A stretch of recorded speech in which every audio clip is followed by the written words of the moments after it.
Numéro 25, c'est vraiment, on va dire, dans la lignée des Seconds of Eternity que j'appellerais léger, hein, pour annoncer la tempête qui va arriver dans les prochains. Celui-là, c'est un détail, et je trouve d'importance, considérant que nous sommes de l'eau. Eh bien, cette eau-là ne se repose jamais. Voilà. Et c'est vraiment ce que j'ai voulu montrer à travers ce film. C'est vraiment des prises de conscience très personnelles, des réflexions, et de me dire elle ne fait que ça, quoi. Qui va d'ailleurs, qui est très connecté avec le Second of Eternity, où on entend des rires et on voit l'eau quand même couler, parce que c'est la vie, et que la vie est mouvement. Enfin, je veux dire, c'est du... Au départ, on peut être surpris par la légèreté de ce film, et au final, ça démontre vraiment je dirais, une connexion vraiment avec, et puis beaucoup d'humilité par rapport à ce que l'on nous permet. C'est-à-dire, voilà, pendant que on se repose parce qu'on a besoin de se reposer.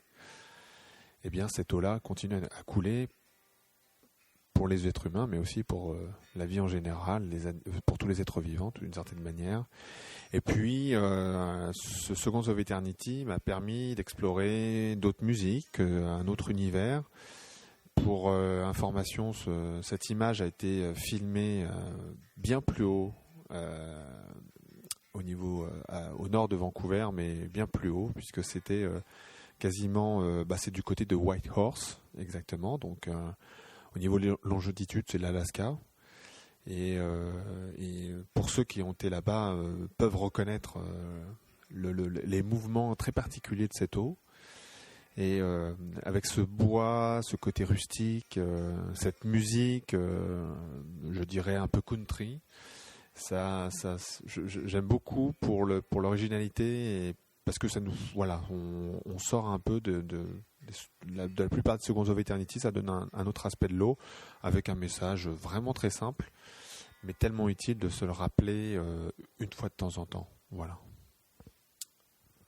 Donc oui, la première fois que j'ai vu ça, très déçu, parce que je me disais, mais alors là, Rodolphe a dit léger, mais on est très très léger, effectivement, par rapport à la densité qu'il y avait dans d'autres Seconds of Eternity. Mais évidemment, je ne savais pas ce qui allait arriver. Et là, effectivement, ça se comprend un peu mieux dans cette logique-là.